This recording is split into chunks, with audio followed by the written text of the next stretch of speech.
Hey guys, it's good to see you again. Thanks for tuning in for another one of my episodes in a series of 12 long-term videos I'm creating in order to serve you powerfully while we all still enjoying a fabulous staycation and getting back to the new normal, whatever that might look like. Today, I'm going to speak about a very, very important subject that is affecting and in a very fundamental way driving our lives and behavior, and that is our emotions.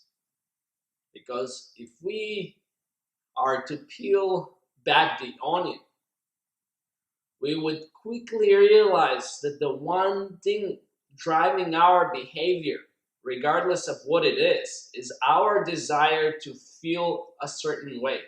Like everything we do because we expect to feel a certain way after we have done it. Everything we want to buy, everything we want to achieve, every relationship we want to have, it always comes down to, at the end, what feeling we want or expect to experience after we have completed what we assume to be necessary in order to feel this way.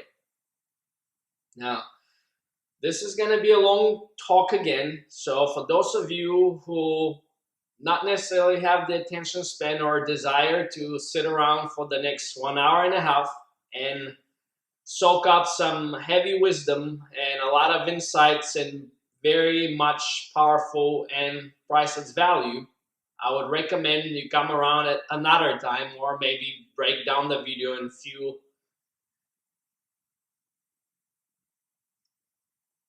parts and then eat it or consume it in portions, as I'll be going at you with a lot of important information, and it'll be best if you grab a piece of notepad and a pen so you can take some notes along the way. I mean, you can obviously go back and rewatch it, but it's always good to take notes, whatever insights you might have, in order to create some new original ideas or embody the ideas I'll be sharing with you today, because these are very, very essential pieces of truth that will definitely significantly improve and increase the quality of your life. Now, we cannot talk about emotions or anything that has to do with emotional intelligence without first addressing the most fundamental part, and that always is our self-awareness. Unless we are self-aware and we know what we are thinking, what we are doing, how we are being, and how we are feeling, it's really hard to learn about our emotions, what makes us feel a certain way, why do we do certain things, and so on. How are things, our environments, and everything around us affecting us? Is it the environment? Is it our thinking? Is it our posture? Is it what we're doing? Is it what people are saying? Having a deep level of self-awareness is something fundamentally important, because unless you are the observer of yourself, not judging, but just observing and noticing, it's really hard to fix what you cannot measure, or you cannot improve what's not measured. And how do we measure ourselves?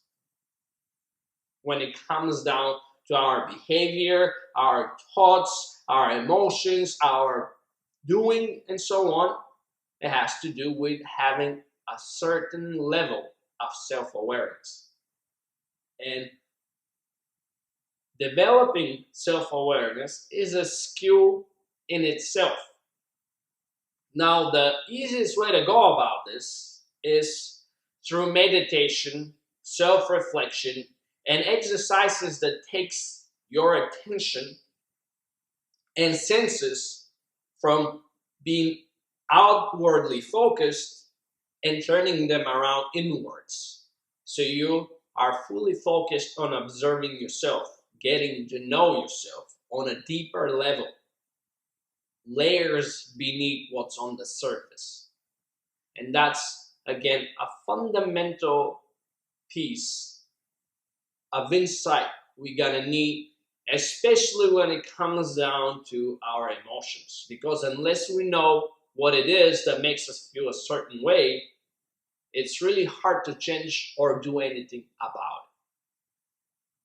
So this is where we're gonna start, by establishing your self-awareness. Again, this is something you develop over time, and it's a muscle you train just like anything else. By doing it more, by being more self-conscious and aware, and again, not judging yourself and not criticizing yourself, but just being aware of yourself. How are you feeling? What are you thinking? What are you doing? How are you holding your body? And so on. Again, we're not trying to make a judgment. We are just observing. We are making notes. We are noticing certain things about ourselves, and then how these certain things about ourselves translate into the emotions we feel. That's the key. The next point is how or what are emotions and what they're made out of. Well, first let's break it down. When it comes to emotions, there are three tiers or three ways to look at it. First, we have the level of sensations, then we have feelings, and finally, emotions. What are sensations? Well, we all have three main senses that gives us our life experience or experience of reality. We can see, we can hear, we can taste, we can smell, and we can touch. So these are our senses. Or through them, we experience different sensations. And most often, we experience sensations on the surface of our body, on our skin. Our skin, believe it or not, is the biggest organ in the human body.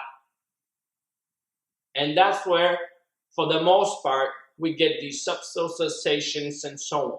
So sensations are, in a way, pleasant. They can be unpleasant. They can be frustrating. They can bother us. It could be a little itch or a little scratch and so on, right? But generally speaking, sensations are something just happens on the surface of our body because we experience it through our biggest organ, our skin. Now, going deeper, we have feelings.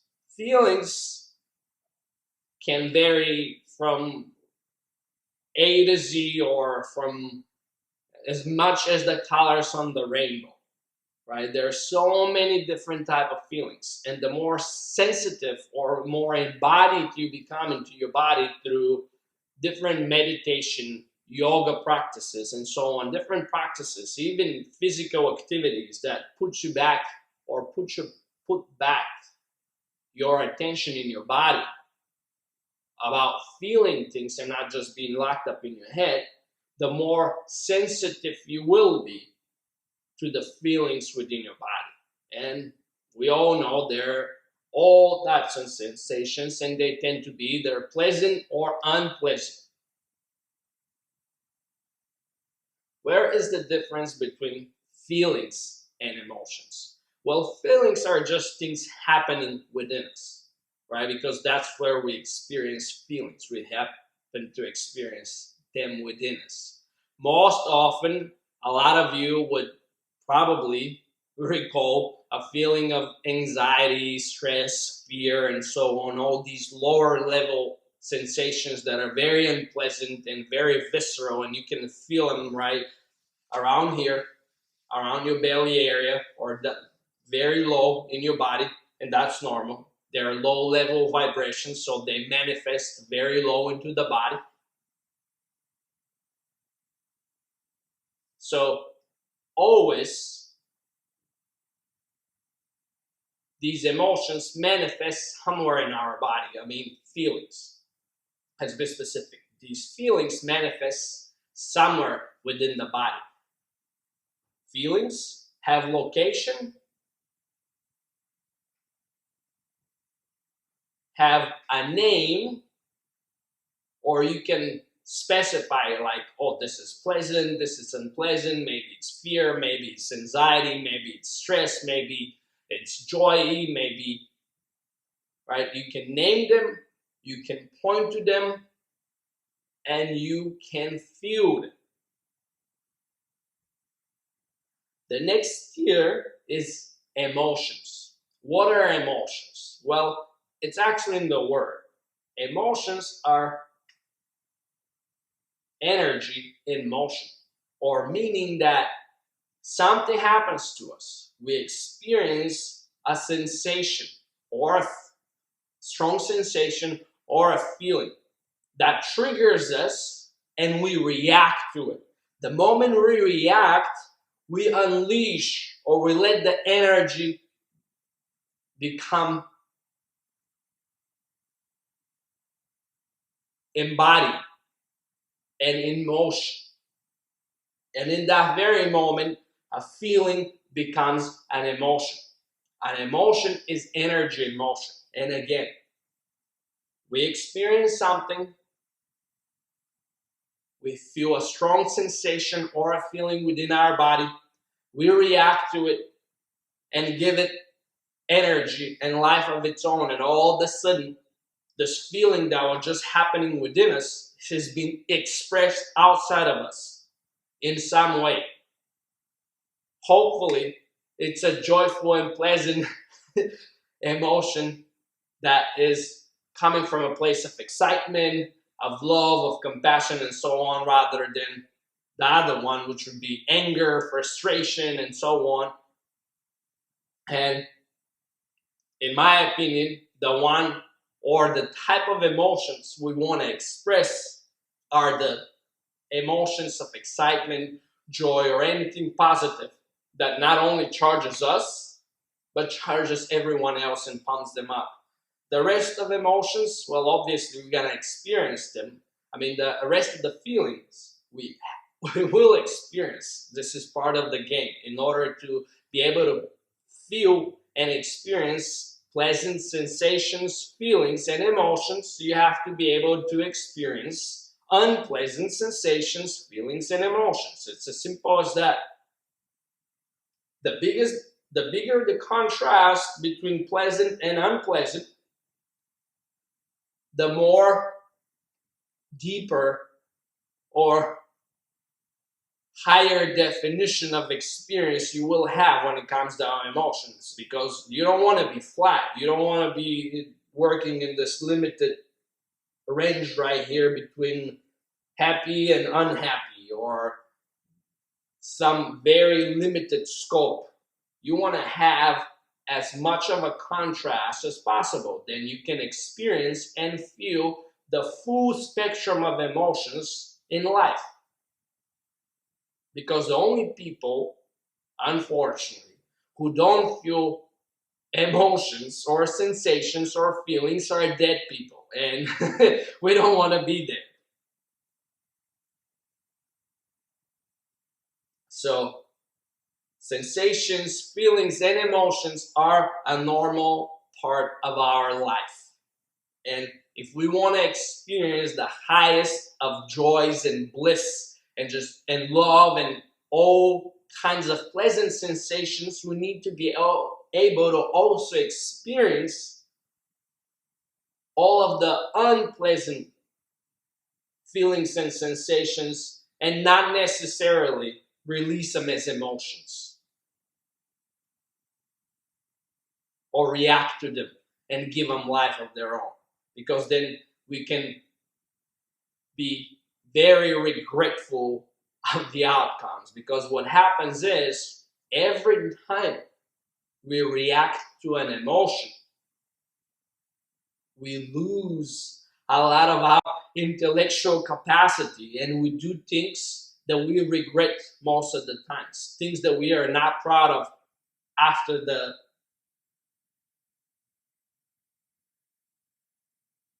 situation has settled down. And in those situations is where emotional intelligence, self-awareness, and all these elements starts to take place, especially if you're someone who's highly reactive. You get angry a lot, you get pissed off, or so on and so on. People trigger you and you have a hard time controlling your behavior. It has to do with your emotional state and being first aware of it. Without self-awareness, there's very little one can do about his state. Now, as we speak about state, it's very important point to take to heart, to realize, and then start working on it. Now you see, everything we human beings do is habitual. Every single thing, the thoughts we have, the way we feel, the way we eat, the way we sleep, the way we brush our teeth, anything you can think of is habitual. Over time, you create a habit and almost automatically play the same tape every day, every moment when this tape needs to be played. Same has to do with your predominant emotional state. How you feel on a daily basis is a habit you have created, which is great news because it means that you can also change it if you don't like this state, right? Once you learn to observe yourself, have the level of self-awareness and realize that, yes, this is my predominant emotional state, which is whatever it is in the case.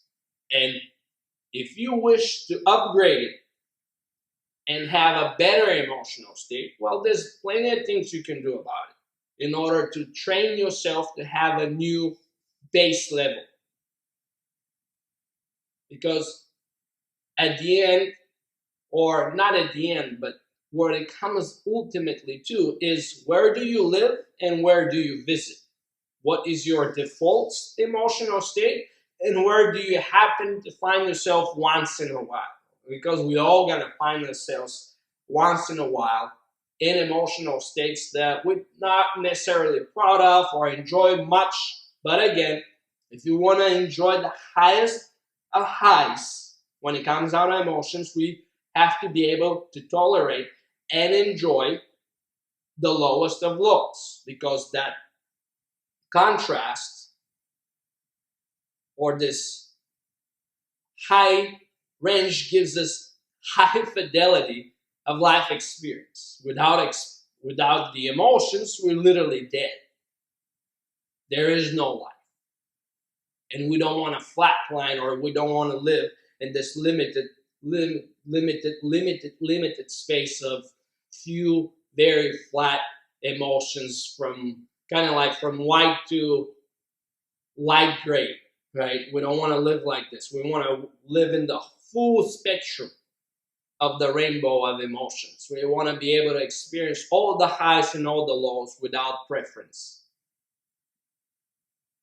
That's a skill, a mastery that one can develop over time, because emotions, like every single thing, are a muscle that you can train if you wish to do so. Just like you can go to the gym and train a certain part of your body and focus and concentrate on training this part, you can do the same with your emotions.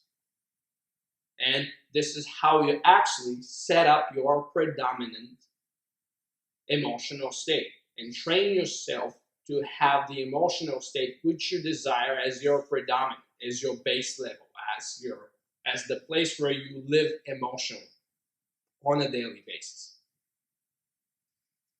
Now, this is a very important wisdom, and I definitely recommend that you write it down right now and you start paying attention to what I'm going to say, especially when it comes down to your self-awareness, because this is the fundamental truth. Unless you realize this, there's nothing you can do about your emotions, period. Our thinking controls our emotional state. Or what we think about makes us feel. Every single thought creates a certain chemical within our brain. This chemical creates a feeling or a sensation within our body. And depending on what the thoughts are, good or bad, meaning positive or negative, we're either going to experience pleasant sensations and feelings, or we're going to experience unpleasant sensations and feelings within our body. Case closed. I know this sounds a little bit extreme, but trust me, if you examine yourself and develop a level of self-awareness, which allows you to be fully aware of your thinking process and then your feelings, you would notice how exact this is. There is no feeling without a thought. Every feeling is preceded by a thought. However, we don't realize this because most of our thinking, up to 95% of our daily thinking, is habitual, meaning that it happens almost instantaneous. So we don't even catch ourselves, and by the time we know we're thinking about this repetitive thinking pattern, we're already experiencing the emotions and sensations that are associated with it. And we just think, oh, I'm feeling like shit again, or whatever the hell it is. Regardless of what the feeling is, there's always a thought preceding it. Always, always, always, always. No feeling happens without a thought. The simplest way to think of it is that emotions are the juiciest part of your thoughts. Right? Thoughts, you can think about them, great, good, bad, whatever. But once, again, the thought takes place, there's certain chemistry that follows, and this chemistry causes us to feel sensations and feelings within our body. And that's what makes life exciting. So, where am I going with this? You can control your emotional state through your thinking. And we're going to go deeper into this point. But this is a very important point to write down and begin to marinate on. And through self-observation, you will start to notice how your thinking influences your emotional state. And whenever you find yourself in an emotional state that you don't like, maybe you should look into your thinking first and see what thinking patterns you have been going through before you found yourself in this emotional state. So next time when you catch yourself in the same thinking pattern, you can break it up and change it by thinking about something that you like, or thinking about something that makes you feel the way you want to feel. The simplest way to change how we feel is our physiology. Here is the truth. Apart from our thinking, our physiology, or how our body is, directly affects our psychology, and the other way around. Our psychology affects our physiology. Right? Again, because by thinking something, I create certain chemistry in my brain. This chemistry sends a signal and I experience something in my body. Right? And we all know if you have a strong pain somewhere, well, it makes you kind of like, ugh, right? It's not just you feel it and you're like, oh, it's pain there, big deal, who cares, right? And what is important to notice is that whenever, especially if you find yourself in a state where you don't feel very confident, very excited, you're happy, you might feel slightly depressed and so on, right? Any state where you don't feel at I don't say peak, but you don't feel happy and excited to jump out of bed every morning and go and do something and just be like full of joy in life and just smiling and beaming with a big smile on your face, I would definitely first examine your physiology. And what do I mean by this? Your posture, your upper body posture. The best thing to do actually is to have your friend, somebody close to you, makes a nice little video of you when you turn around and so on, so you can observe yourself from the side, because it's very hard to see what your posture is when you're posing for yourself, right? You want to see what your posture is as it is. And what do I mean by this? Well, first and foremost, how do you keep your shoulders is extremely important, right? People who are depressed, who have low confidence, who, let's say, maybe are not as excited about life or whatever is going on in their life, but they're definitely not full of joy and excited and confident and having a blast and enjoying their life, usually have their shoulders like this, meaning that their shoulders are forward, right? They're kind of folded like this. Me doing this, it makes me feel kind of like, oh, right? And I'll demonstrate from the side so you can clearly see it, right?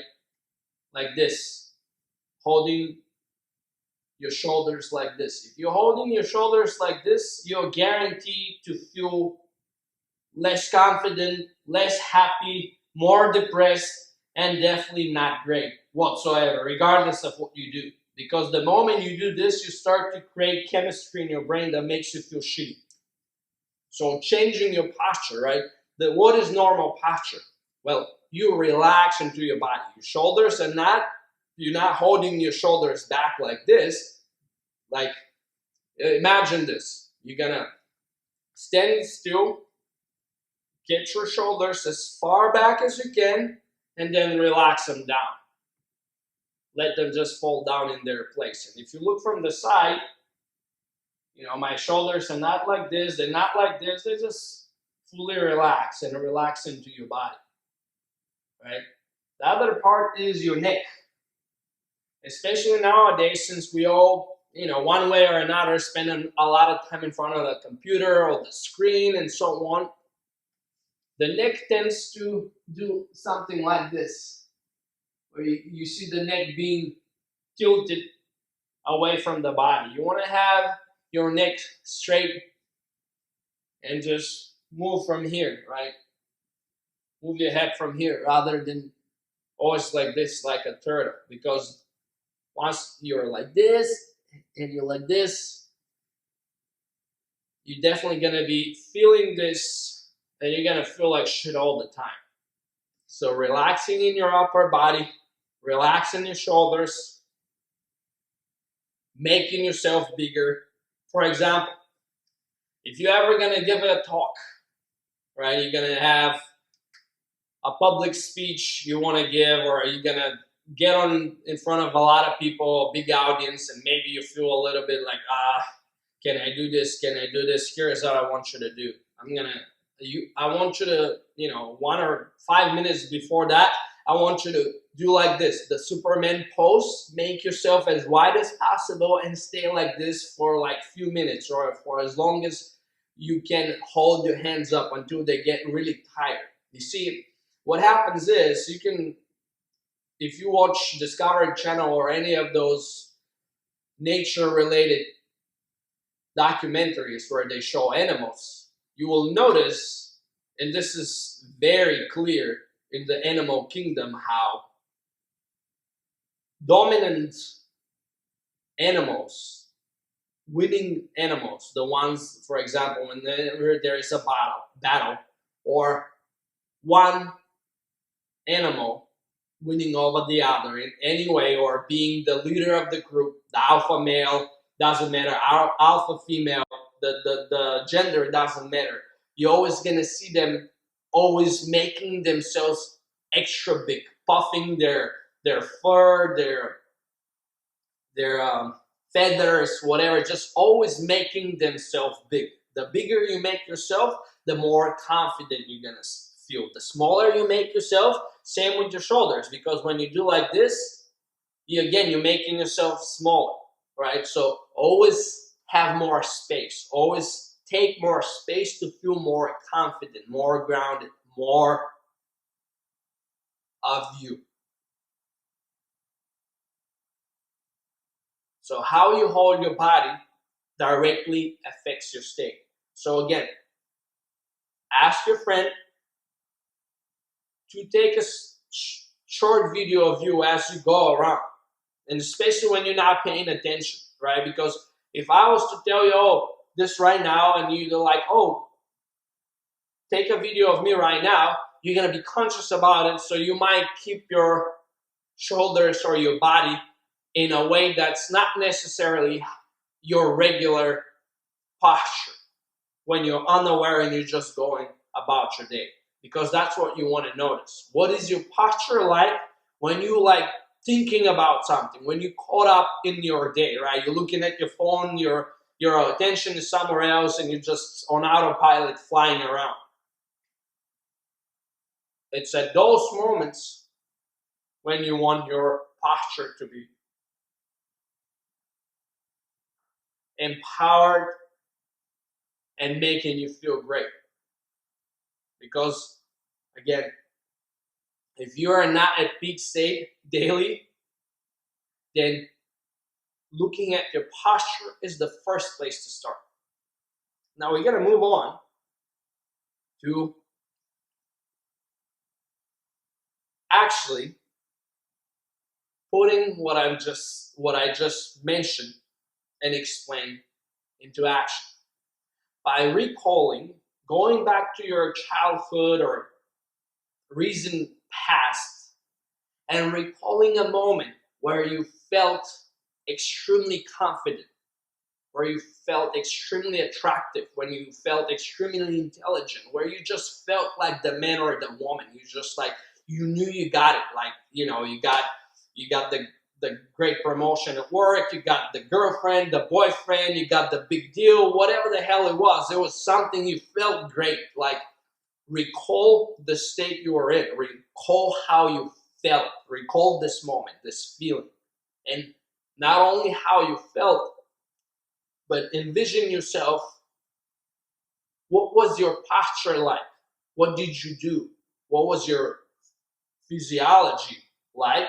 And what was your psychology? What were you thinking? What were you feeling? How was your body? Recall this state and memorize it. And then whenever you want to put yourself in an empowered state, recall it again, right? Train yourself. Practice this daily. Practice, practice, practice, practice. Perfect practice makes perfect. And if this is a state that makes you feel the way you want to feel, practice it. Because again, emotions are like any muscle within the body. You can train it. And training yourself to have an empowered state up your sleeve that you can pull out whenever you want to feel amazing, confident, sexy, whatever it is, in a snap of a second, well, nothing else is going to make you feel that way. This is better than anything else.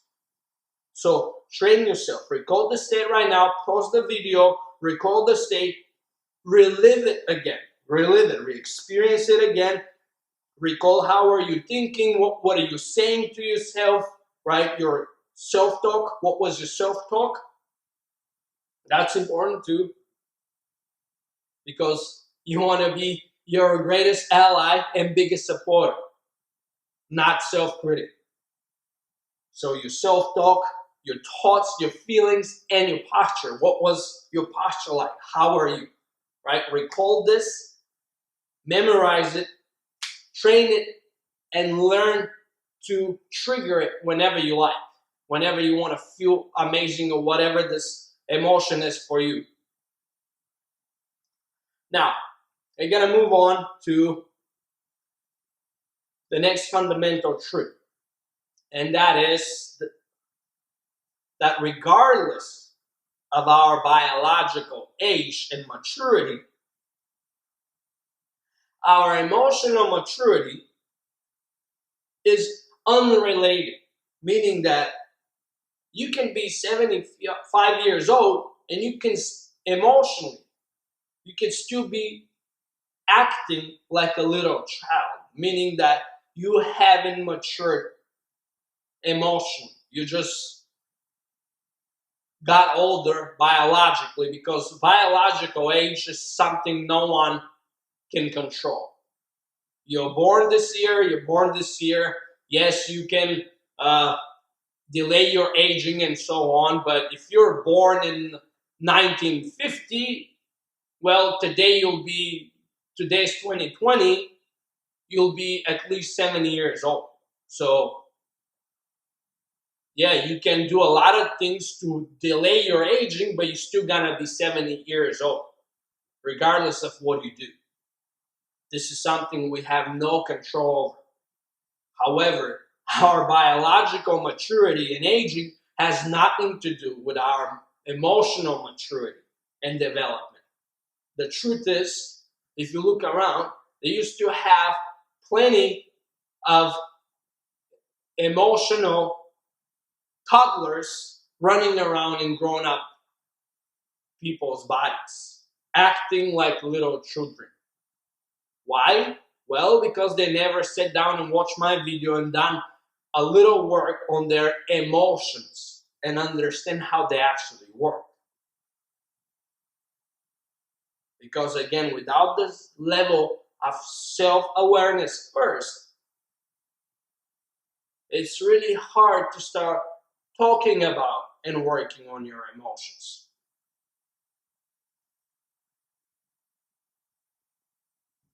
Here is the important part. Regardless of what you do, if you want to mature and become an amazing version of yourself, nothing else is going to change your life as much as focusing on your emotional maturity. Because again, every single thing we do in life is always driven by the emotion we expect to experience. And since our emotions are the strongest driver for our behavior, reaching emotional maturity that allows us to be cool and calm when things or shit hits the fan is extremely important, especially as we grow and we get ourselves in relationships and any circumstance when we have to be relating to other human beings. Without a level of emotional maturity, we will always act and react. It's more a reactional pattern than anything else, just as if we are 4 or 5 years old. Because again, what happens is the moment we're triggered emotion, unless we are aware of it and we know what's going on within us and what's triggering us and so on, we will be reacting the way we did when we are 4 or 5 years old, whenever you learn that behavior. And it's always between the age of 3 and 7.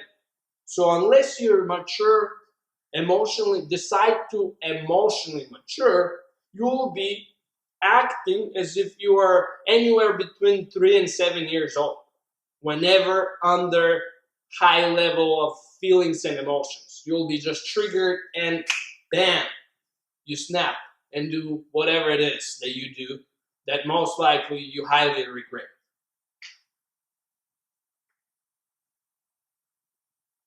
So focusing on your emotional maturity is a great thing to do. If you want to be a highly functional person that is not held back by his temper, by his emotional states and so on. Because at the end of the day, once you get deep and start to understand your emotions, what you realize is that feelings are just feelings. They're like taste in your mouth. Once you taste them, Big fucking deal. Who cares? It's like chocolate. Once you taste chocolate, you know what chocolate tastes like. You're not surprised the next time you have chocolate. You'll expect or know what to expect very well. And yeah, there could be differences in the flavors and so on, but chocolate tastes like chocolate. Same with emotions. Once you've experienced pain, doesn't matter where it hurts, it's pain. Once you've experienced anxiety, it's anxiety regardless of what the reason of it is. Or once you experience stress, well, it's stress regardless of what's stressing you out, and so on, right? So how do we go about working with our emotions and feelings and sensations? Well, the most functional and effective thing to do is to process our emotions rather than suppress them, deny them, or the worst, react to them, right? Because when we, for example, suppress them, we start to build up pressure. It's like a volcano, right? Active volcano, in essence, is building up pressure. And once the pressure reaches a certain point, it's going to erupt no matter what. And what happens is when it erupts, if you watch any documentaries showing the outcomes of an eruption, usually they're not very good. People literally in the mile radius are evaporated instantaneously. And that usually happens kind of in real life too, in our real life. Those cases when there are shootouts, when somebody totally loses it, gets a automatic rifle or whatever the hell it is, his weapon of choice, and starts to play Call of Duty in school or out on the street or their work office, right? That's what happens. That's because they've been suppressing emotions for such a long time that eventually the pressure built up to the point where the volcano had to erupt. We don't want to get there. We definitely don't want to get there because we've already seen how devastating this could be, what the effects are of suppressing negative emotions, because obviously it's negative emotions that we are suppressing. If they're joyful emotions of joy, happiness, bliss, whatever there is, we're not going to be suppressing them. We want to experience more of them, right? So we're talking about how do we process negative, unpleasant sensations, feelings, and emotions. We're not talking about how to process the positive ones. Everyone knows how to. That's the easy part. Right? We're addressing specifically the unpleasant, undesired emotional states. Suppressing emotions is a highly toxic thing to do. Not only would you explode, but the other form of this suppression is denial.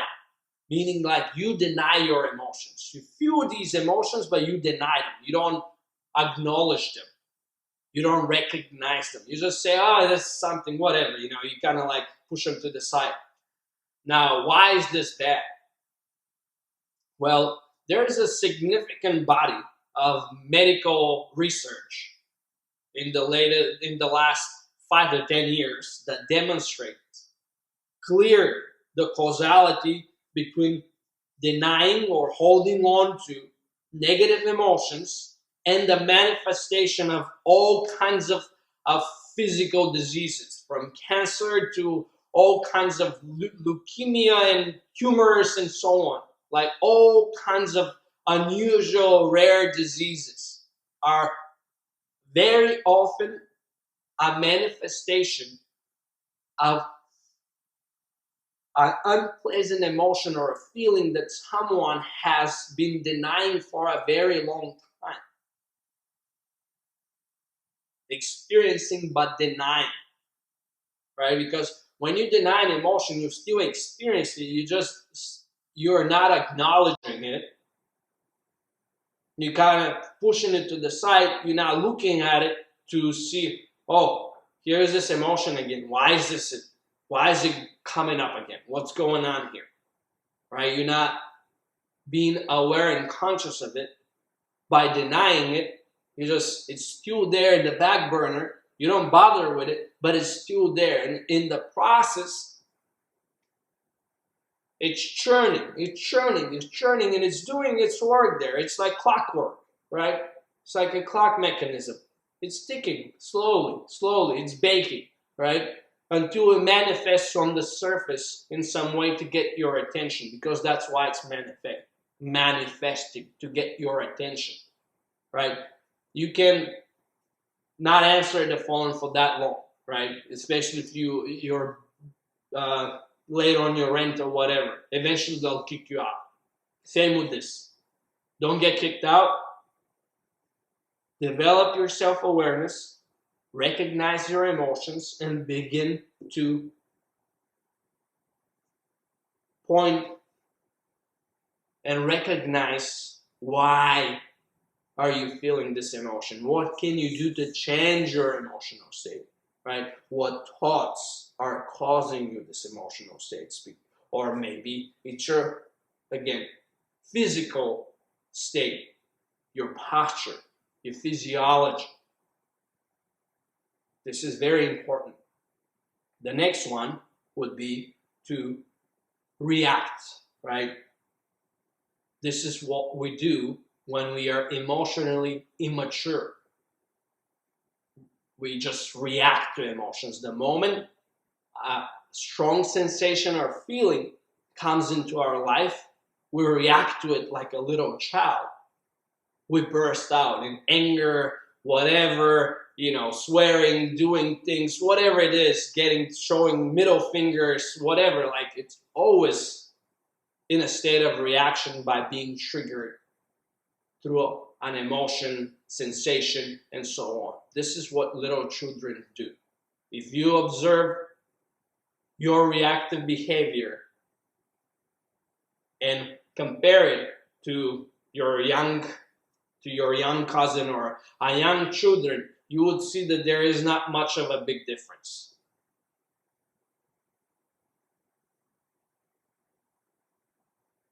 So through emotional maturity,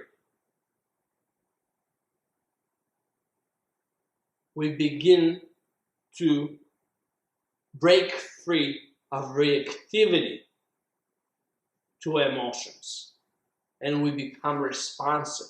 We begin to take the power back and have the choice in our own hands to decide how do we respond in any circumstance in our life, rather than reacting automatically, being triggered by the sensation or feeling we're experiencing, and just releasing and giving life to this feeling, overcoming us and manifesting as something that hopefully is not going to do anyone harm, right? Those are the best times.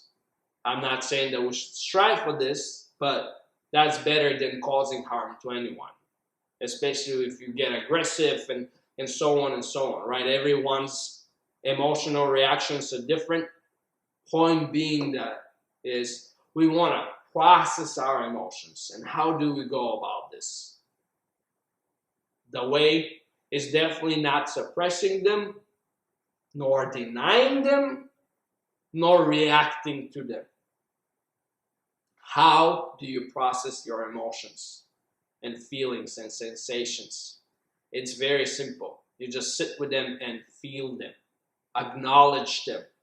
Let them overcome you. Sometimes this is all you have to do. And that sometimes is all the time. Whenever you're experiencing any unpleasant feeling, again, think of it in your mind, think of it as chocolate. I've tasted chocolate before. I know what it tastes like. It's same with this. Sit with it. Feel it. Give it a name. Give it a location. Acknowledge it. Notice it. Sit with it.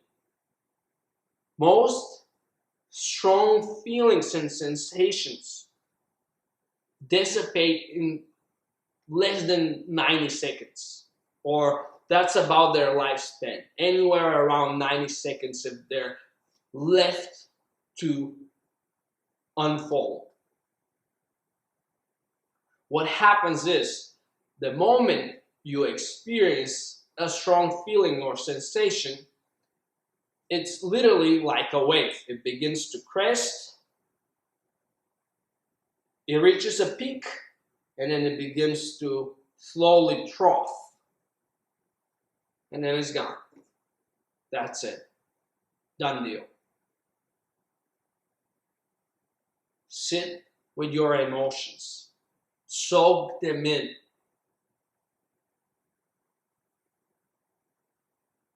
Again, acknowledge them. Don't deny them. Don't try to suppress them or react to them. Just sit with them. All you have to do is sit for a minute, or maybe two at the most, and done deal. You're a big man or a big woman now. You've grown up. Once you experience a handful of these, right?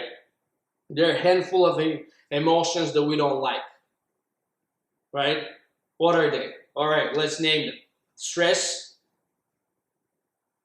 fear, anxiety, shame, and guilt. These are the 5 main ones that we don't like to feel. Whenever you experience any of those, sit with them.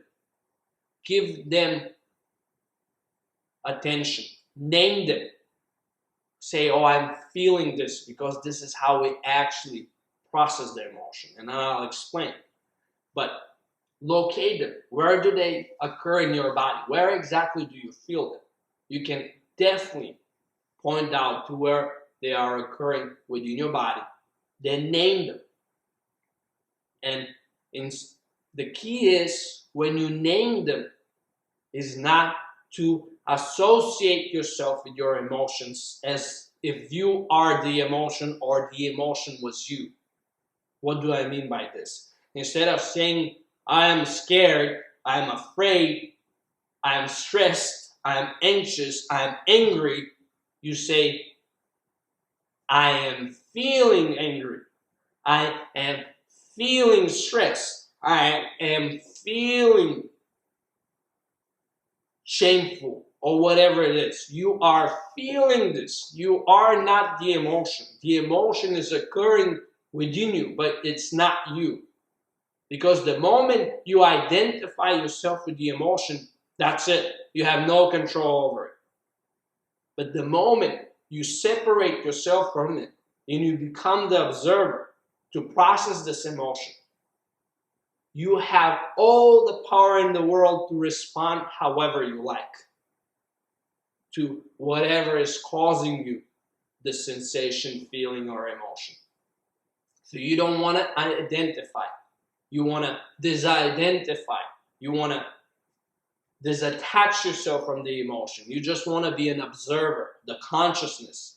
Being conscious and aware of, oh yes, I am feeling this emotion. And I'm sitting with it because I got nothing better to do right now. And chocolate always tastes like chocolate.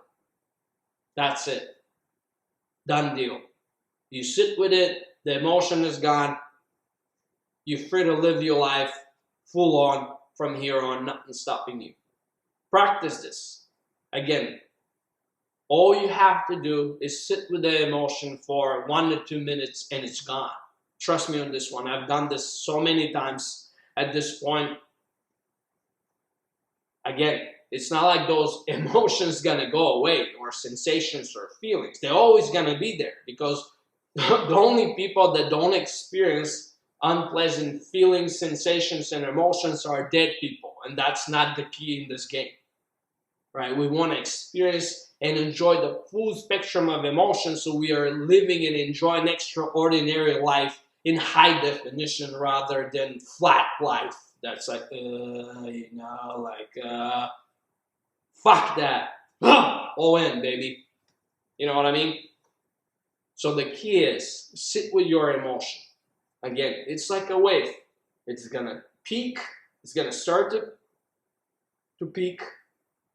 It reaches its peak potential, and then slowly it will trough and dissipate, and that's it. It's gone deal. And once you've been through this process again, then next time it occurs, it's the very same thing. Once you reach a peak of an emotion, it's always the same. Doesn't grow bigger or smaller. They're always the same. This just like the peak of joy, right? Or how warm you can get and so on. There's certain, like all of these sensations, they have a peak state. They don't go above this. They don't all of a sudden double up or go overwhelming.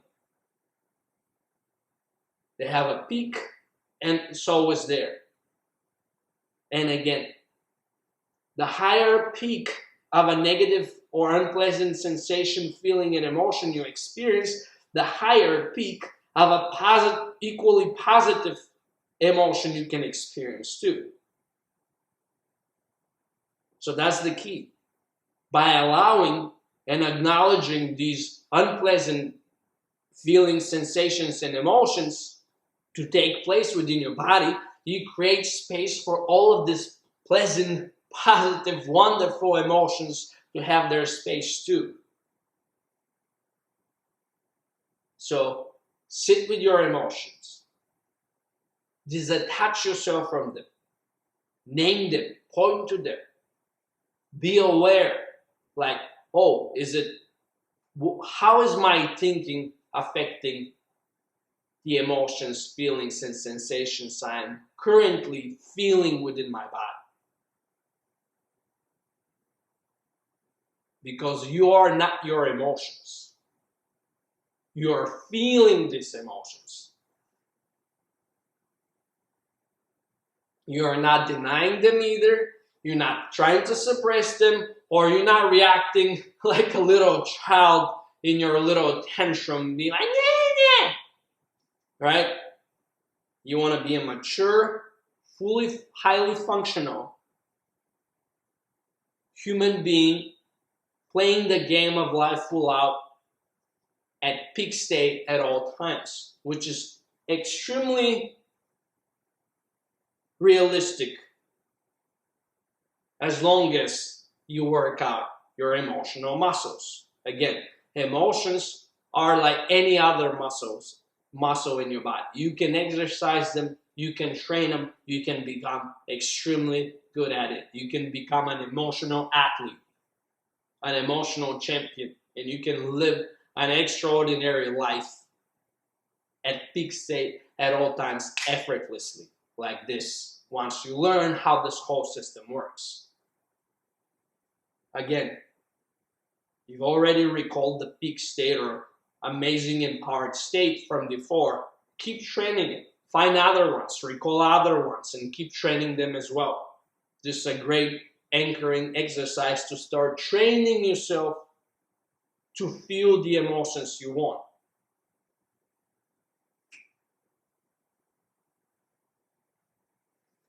Now, we've talked enough at this point about negative sensations, feelings, and emotions and how to go about it. Now let's talk about the positive spectrum of emotions. What is the easiest thing to do when you find yourself in a streak of negative emotions, thoughts, and so on, right? Like, let's say you realize, you sit down, you reflected, and you realize that your predominant emotional state is negative. You always think negative thoughts. You always have not as joyful and confident emotional state on a daily basis and so on. What can you do? Or if you, let's say, find yourself overwhelmed with this negative emotion that you just cannot get out of. Here's the thing. Your body and your mind cannot hold two conflicting thoughts at once. And the easiest thing to do when we want to overcome or change all of a sudden our emotional state is to focus on something positive in our life. And this is a very powerful exercise. I do recommend you starting the practice daily, because the more you practice it, the better you will get at it. And this is the exercise of gratitude.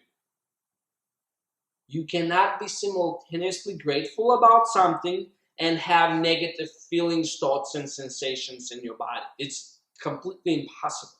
So whenever you catch yourself in those states that you don't want to experience, you're tired of, and you want to change and break, become instantly grateful about something in your life. It doesn't have to be anything amazing, anything significant. It could be the sunny day today, you're taking a walk in the park, or seeing a little toddler smiling at you, or a little puppy or something. Whatever it is, whatever that makes you happy, right? Whatever something that you enjoyed today, or maybe the dinner you had, or the moment you had with your girlfriend, with your boyfriend, with your family, with your children. Somebody made you a nice compliment. Doesn't matter. The smallest things. It's more important to train to recognize, enjoy, and be grateful for the small things. Right? Because there's so many things to be grateful for. The very fact you woke up today, that you had a bed to sleep in, that you have food to eat, that you have hot water, sanitation. There's so many things that we take for granted, especially in the Western world, that there are places around the world that people dream and wish they had, that we overlook, and always, what's the next best thing there that we can see? And because here's the thing, there's a universal law called the law of appreciation, which states that whatever you appreciate, appreciates. So unless you're grateful for the things you already have, it's really hard to get more of them. And it's not necessarily just about things, but the circumstances in your life. Maybe it's the relationship you have. Maybe it's the health that you are blessed with, right? Just health by itself, it's such a blessing, right? We all get a body temple. And not all of us are blessed with a healthy body temple, or a body temple that, let's say, is fully symmetric and so on, right? So there's so many things that you can be grateful for on a daily basis without even repeating them. And even if they repeat, doesn't matter. So sit down and write. For example, by starting this exercise, you can sit down and every day you write down 5 things you're grateful for in your personal life. 5 things you're grateful for in your professional life. And 5 things you're grateful for in your social life. And keep a record. Create a journal and start writing every single day, every single day, every single day, especially in the morning. It's great to do it first thing in the morning or last thing before you go to sleep, because whatever is the last thought occupying your mind when you go to sleep is where the thought you're going to wake up in the morning. So either do it before you go to sleep or as you wake up in the morning. Oh, I woke up today. It's a beautiful day. Look at it. The sun is shining. There's a breeze, birds chirping. I have a job that I get to go to. I have a car that takes me to my work. I have a healthy body. I'm going to have a nice lunch this lunchtime, and whatever it is, right? Create a list of things to be grateful for. This is how you actually start to train yourself to experience positive emotions on a daily basis. And if you do it again early in the morning, even better. You start your day off already in a good emotional state. Because what you want to train is your attention to be noticing the positive, the good things, the things that bring you joy, that you're blessed with in your life, rather than noticing what's missing. Because generally speaking, by default, the tendency of our consciousness is through many years of programming and social conditioning, is rather to notice what's missing, to always be looking at what's missing, right? To always looking for something out there. not for something here and be like, wow, you know, I've already have so much. I'm so blessed. Like, wow, I feel blissful, grateful, and so fortunate, because we all are. If we are living in 2020 and enjoying this game of life, we are all blessed, we are all fortunate, we are so gifted. It's amazing. It truly is. Like every morning I wake up, I'm like, wow, I'm living the dream, you know? So this is a very important exercise that you can start to do. Another exercise, which is a little bit more advanced, but I definitely recommend also starting to practice, is the exercise or the practice of forgiveness. What do I mean by forgiveness? Well, here's what's going on. There are always going to be people in our life that for some reason, whatever happens, is going to not necessarily do us right by our own beliefs, standards, and so on, right? And we're going to hold grudges and so on, and maybe hatred, anger, and all these negative sensations. We don't want to hold on to these sensations. They're taking away our energy and focus. By practicing forgiveness, we are releasing all of these negative sensations. They are no longer affecting us because, again, as I mentioned earlier, as the studies show, a lot of these negative emotions, when experienced for prolonged periods of time, start to manifest as diseases in our body. We don't want to hold on to them. We have nothing to gain, right? And by forgiving someone, you're literally releasing the energy you have holding up and blocking your ability to, let's say, have something different in your energy space when it comes down to emotions, right? You've just focused on holding on to this sensation, this feeling, this emotion for a very long time, and it's taken away energy that you can focus on feeling joy or being creative or any way you want to channel in your life. Wasting your energy away, holding on grudges, not forgiving someone that wronged you, is a highly ineffective and toxic thing to do, because you're not doing it for the other person. You're doing it for your own sake and well-being, for your psychological, physiological, and emotional health. You're not pardoning them, meaning like you just forgive them. You don't say, oh, they're not in fault, or you're just forgiving them in your own mind, in your emotional energy space, so you're no longer holding this grudge within. You know they did you wrong, but you're not energetically and emotionally charged. You just release that charge, so you gain back your energy and you can channel it into something more productive, something that's gonna benefit you rather than something that's gonna manifest a nasty disease that you will be very misfortunate to have. We don't want to get there, right? We want to be releasing all these things, and all you have to do, you don't even have to meet the person. All you have to do is visualize them, see how they hurt you, and just in your mind's eye, in your imagination, just forgive them and release that feeling. Again, you don't even have to meet them. They don't have to know. You just do it on your own and for your own sake, for your own mental, emotional, and physiological well-being.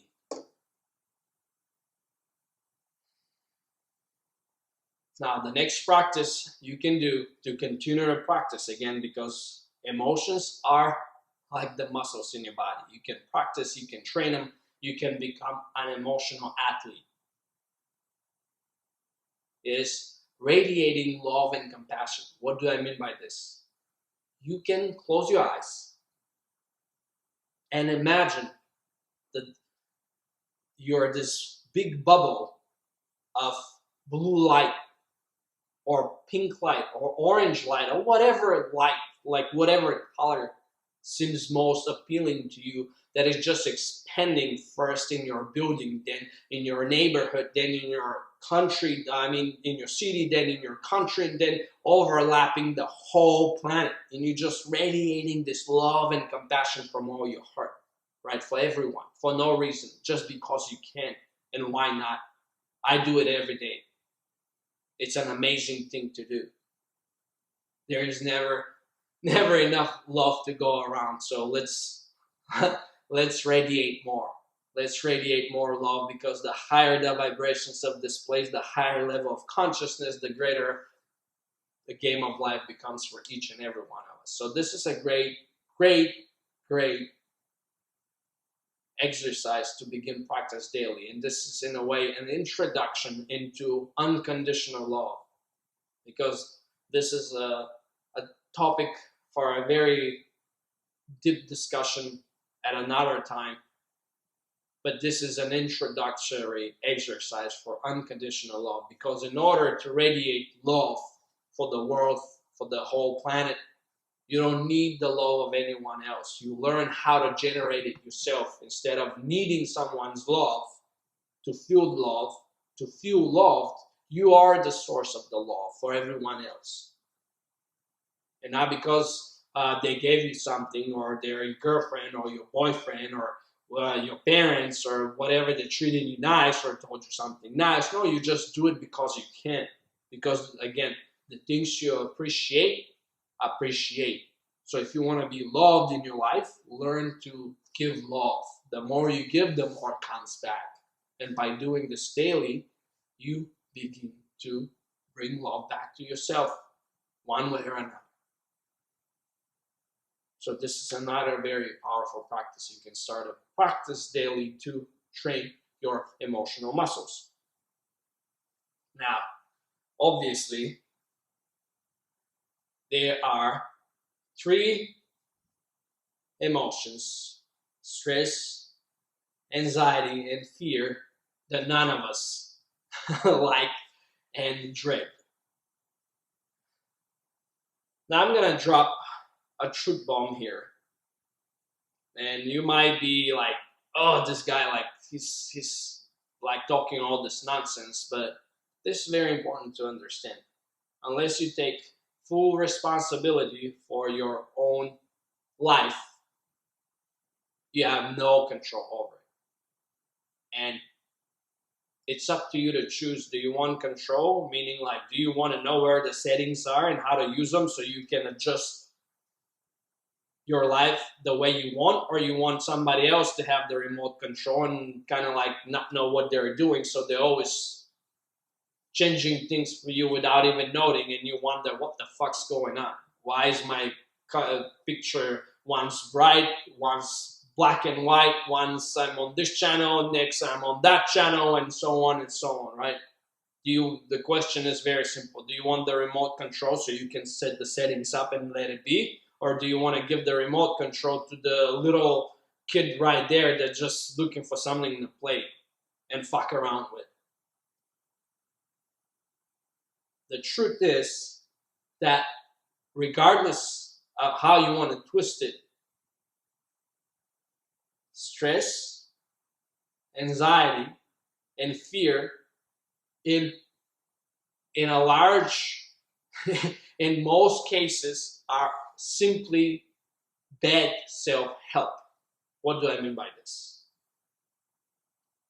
We create stress and anxiety through our thinking, through our ego desire to control circumstance.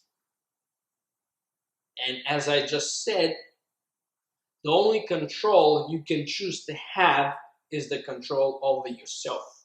Nothing else you can control. The more you try, the more stress you're going to have. That is a simple fact. The more control you want to have, the more stress you're going to have. And there is nothing healthy about stress or anxiety. Both of these feelings come through bad self-help.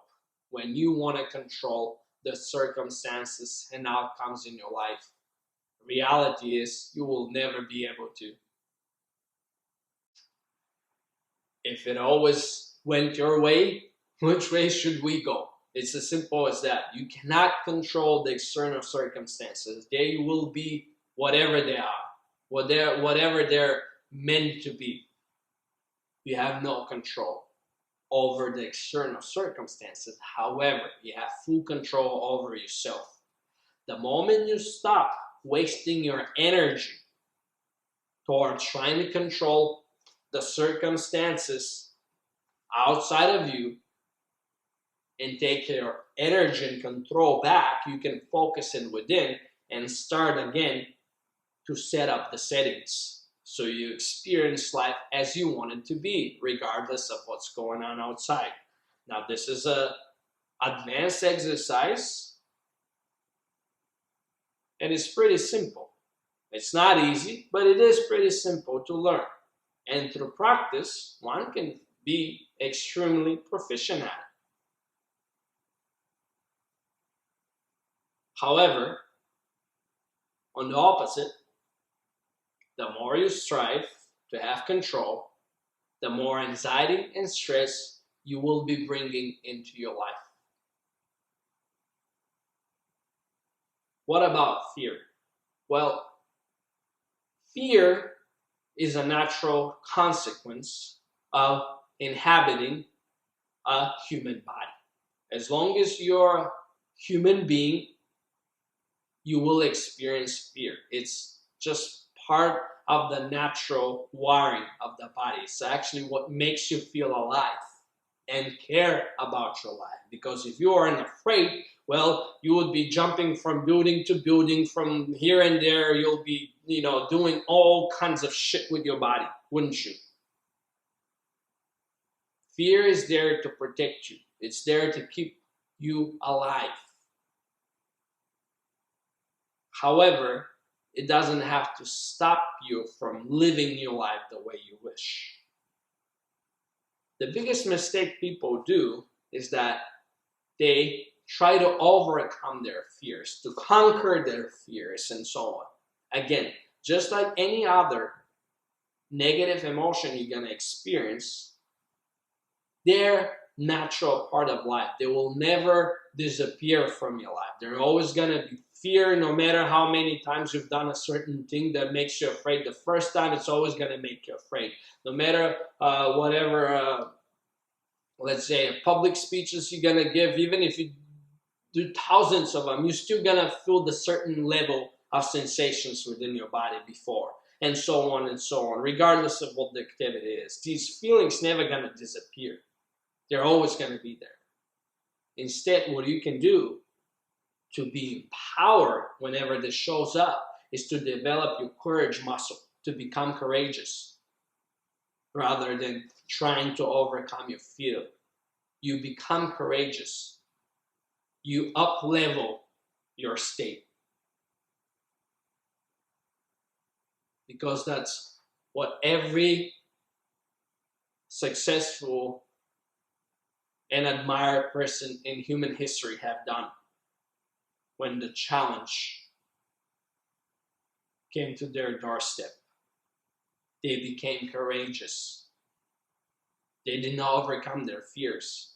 They are very, very aware and conscious of their fears. But in spite of their fears, they chose courage. They took action. And the more often you do it, the more your courage muscle will develop and become stronger. And the more often you can do it again. Because once you get good at it, being courageous, it becomes something you are. It becomes a part of your being. And then, yeah, fear will always be there. Fear is always present in my life, no matter how crazy my life is and how, I don't give a fuck about anything. But fear is always there. I know it's there, but who cares? Fear shows that I'm alive. Fear is a natural consequence of me living in a human body. All animals experience fear. If you're not feeling fear, you're either crazy, very crazy, you're drugged out, or you're fucking dead. And to a certain degree, fear has a very, very positive effects by making us think once or twice about doing something stupid. However, obviously there are downsides to fear, stress, and anxiety. And those downsides are that whenever we find ourselves bound and overtaken by those sensations and emotions, our intellectual capacity, all of a sudden, our IQ goes down the drain. We become kind of dumb. Because through natural selection, evolution, and so on, we have developed physiologically certain changes that occur in the body whenever we are under threat. Certain things happen and take place within our body that intelligence or having time to sit around and think about something is not the most effective or desired thing to do. So whenever we're stressed, whenever we're anxious, whenever we overcome by fear, we tend to lose our cool. We tend to lose our intelligence. We tend to act stupidly. So again, bringing this level of awareness is extremely important. And here is the most powerful hack you can do. Because whenever you feel fear and anxiety in your body or stress, the hormonal or chemistry occurring in your brain, in your body, is the same as if you are excited. You can take the power back and empower you by using cognitive reframing, or in your mind having an empowering talk, saying that, oh, I feel excited whenever you feel it, right? Because these sensations occur down here in around the belly area. They're low-level sensations, feelings, and emotions, and occur down here. So whenever you feel that visceral feeling, instead of saying, oh, I'm afraid, I'm stressed out, I'm anxious, or whatever, all these empowering words, you want to be your biggest ally, best fan, biggest supporter, and so on, right? You want to have this empowered talk, because your self-talk is extremely important and extremely effective in changing how you feel, think, and act accordingly. So, because the mind and the body doesn't know the difference, the hormonal balance and chemistry is exactly the same, regardless if you're excited or fearful or anxious or stressed. So you can simply say in your own self-talk, I feel excited, I get to do this, let me do this, I love it. Having an empowered talk that reframes the feeling to the positive. And then obviously being courageous and stepping in and taking action, right? Because you can bullshit yourself that far, but unless you take action on it, right? So reframe, feel the courage, take action, make things happen. Simple as that. You see, it's pretty simple. And it's not necessarily hard, but you have to do it.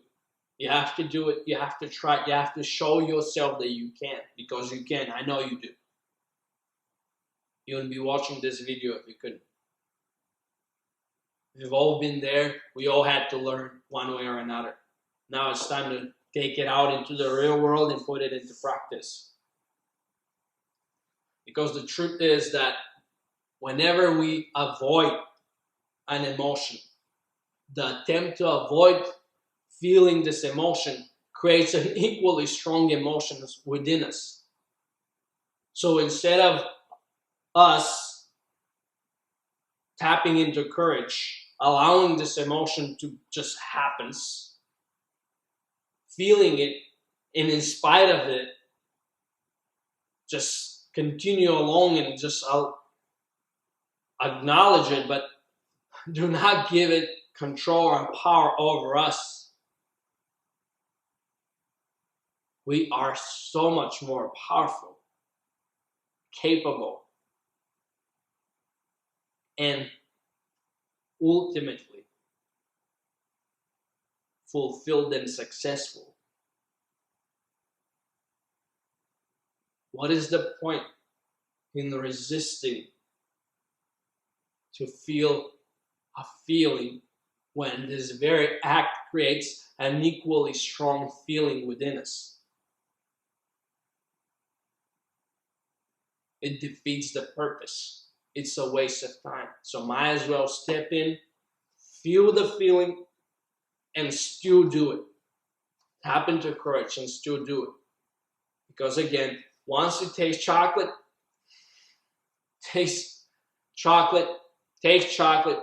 always gonna taste like chocolate. The taste's not gonna change. It's as simple as that. And I know you can. And I want you to go out and test out what I just shared with you.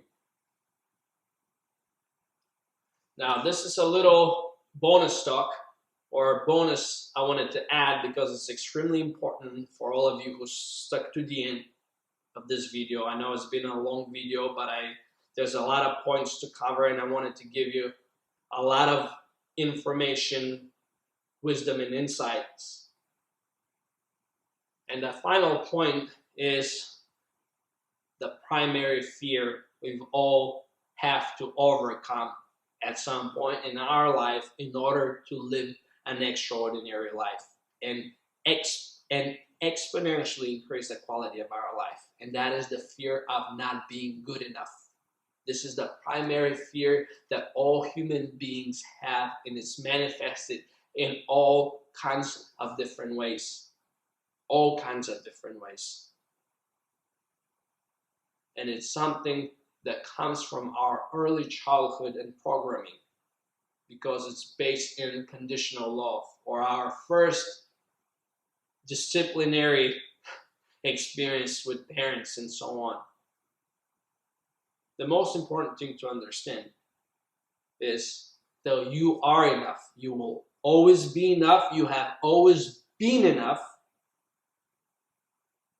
And if anything, you are perfect as you are. And you already have that which you seek. What I want you to do, instead of going deep into the mechanics and breaking down the background, how this fear is formed and so on, what I want you to give you is a very important, powerful exercise you can do in your life to break out of this fear, to conquer this fear, to remove this fear from your life and live the extraordinary life of greatness you are meant to have and deserve. What I want you to do is grab a lipstick, a marker, or something that you can erase eventually. Or if you want to, just grab something permanent. I don't care. And write down on your mirror, your bathroom mirror, or the mirror that you always look at yourself before you leave to work, or every morning, or whatever, last thing at night before you go to sleep, that mirror where you most often look at yourself. And I want you to write down, I am enough, on that mirror. And I want you to read it every time you look at yourself. I am enough. And say it out loud in your eyes. I am enough. I am enough. Every single day. Every single day. Every single day. Because if you can remove this fear from your life and take its power away, you're free to do whatever you want to do. You are free to unfold in the most authentic and genuine way. It's an extremely powerful thing to do. And I really hope that you're gonna hear me now and go and write it down on your bathroom mirror.